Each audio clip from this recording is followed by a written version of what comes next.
Hey y'all, welcome back to this week's episode of AMA Friday with Amy Miller, recruiting in yoga pants. So we're going to dig in a little bit, hopefully for the last time. Who am I kidding? About the ATS, the applicant tracking system. So I have a lot of videos on this topic, as many of you know. I will link to the playlist up above. So if you have not seen some of those, go take a peek. I would recommend just maybe reading the descriptions of the various videos. If you have a specific question about the applicant tracking system, you might find one or two videos that speaks to that, or watch them all. I don't mind, up to you, you get to decide, but the content is there. Hopefully you'll find it valuable. So I want to kick us off before I get into the questions you can ask to understand the ATS. We're going to talk about that. I also have a featured post on LinkedIn, which I will link to below, that we're going to discuss. Let's start with a little game. So you will only have the pleasure of knowing that you won if you guess correctly. Obviously we can't do this real time. There are no prizes, but feel free to let me know how you voted if you're up for it. I'd be curious. Maybe we should make it a poll. I don't know. We'll see. So you tell me which is the correct answer to this question. How many ATSs are in existence? How many different versions of the ATS are out there? All right. A, B, C, or D. So A, there's one, and its name is Skynet, or maybe the Matrix. You decide. B, 232. C, 512. D, where's my gauntlet? Because there are an infinite number of them, right? You just snap my finger and make half of them disappear. That'd be something. So what do you guess? What do you think? The number of ATSs, or better said, the number of companies developing an ATS on the market today? A, B, C, or D? You have your answer? Write it down.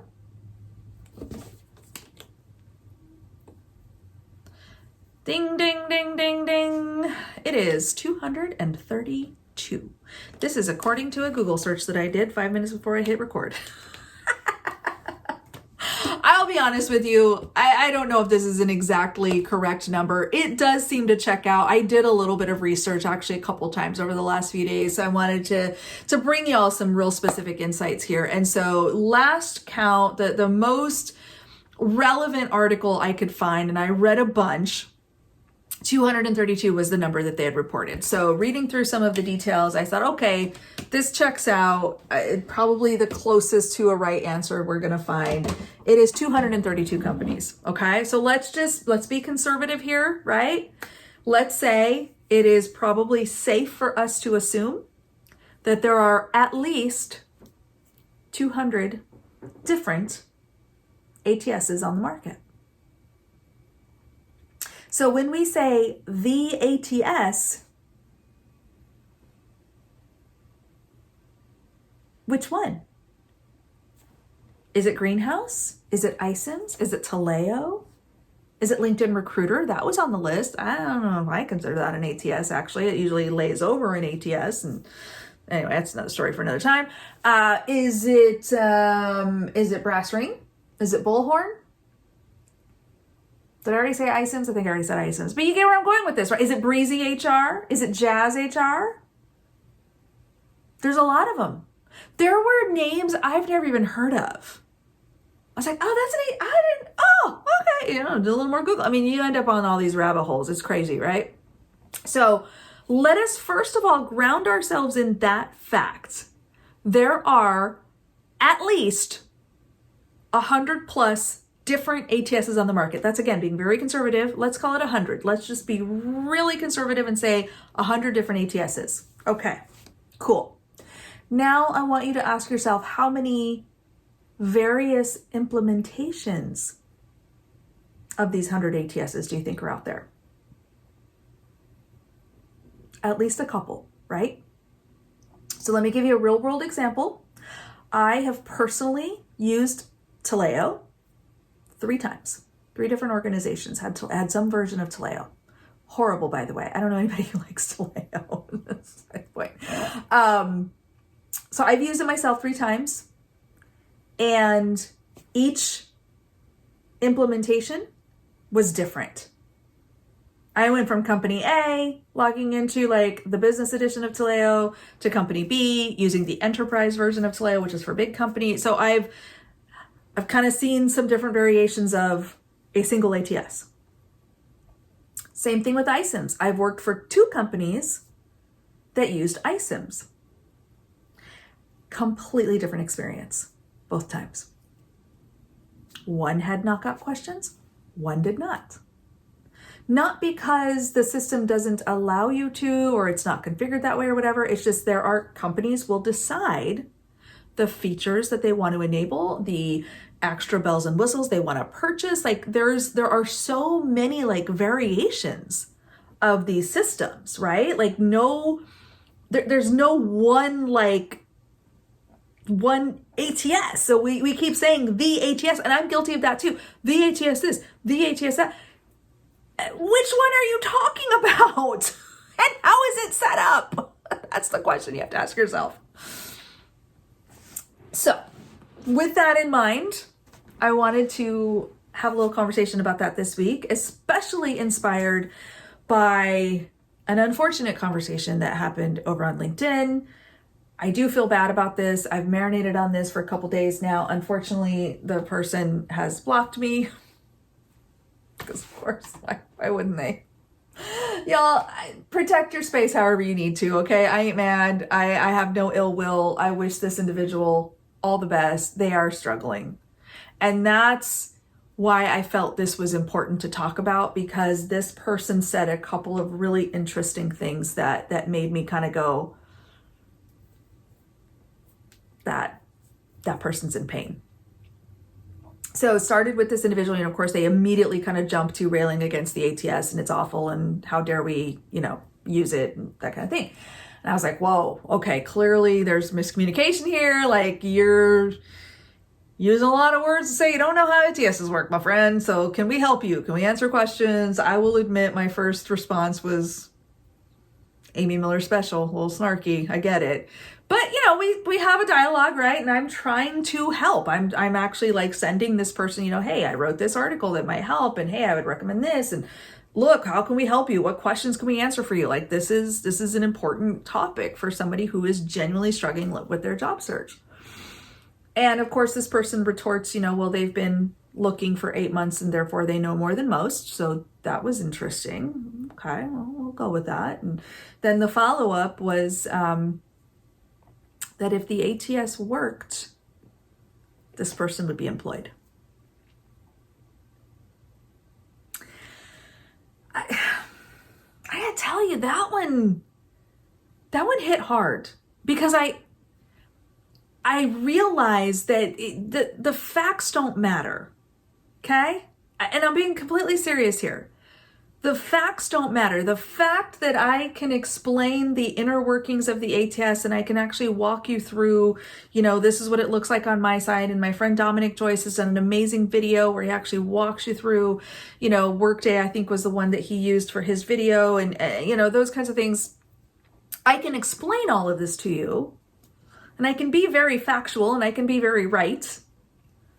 But if you are feeling some kind of way about this, if you are feeling blocked by the ATS, if you feel that the reason you are not employed is because facts don't matter, hit dogs holler, and if you are feeling hurt, if you are feeling stifled, if you are feeling like you cannot get past this step, you're going to holler. This person was hollering, not at me. They don't know me. I've done nothing to this individual. But I spoke up on a topic that is creating significant pain and anxiety in this person's life. With that in mind, even though this individual hates me and will never see this and will never follow me, hopefully it'll bring some peace to the rest of you who do watch. All right. So here are the things, now that we're taken up all of our time with that, here are the things that I want you to hone in on. Okay, so when you are hitting that wall and you're like, okay, I found the job, I found the company, I want to apply, I want to get my foot in the door, I'm doing the networking, I'm doing the things specific to the ATS, here's what you're going to ask. Okay, number one, are there any nuances about the online application that I should be aware of? This is specifically things like, are there knockout questions? Will there be an online assessment? These are the kinds of things you may want to ask before you hit submit. I support that. If you can get the recruiter on the phone, or you can get them to answer your email or in-mail, or maybe in a comment on LinkedIn or something, whatever you got to do, if that's something you want to know, ask that point blank. Are there any nuances to the online application I should be aware of? Okay, that's number one. The second question, is there a preferred format? We get a lot of noise on social media. You should only use PDF. You should never use Word, or, vice versa. It's wild. And I'm just like, has anybody checked the career site? Because most companies tell you that, pro tip. Go see what they want. They'll tell you. I, of course, would recommend actually going to the application site first and studying up on it and getting the answers directly there. But if you want to ask the recruiter, again, that's fine. Hey, what is your preferred format? What can I do to make your life easier, Mr. or Mrs. or recruiter person? Just ask.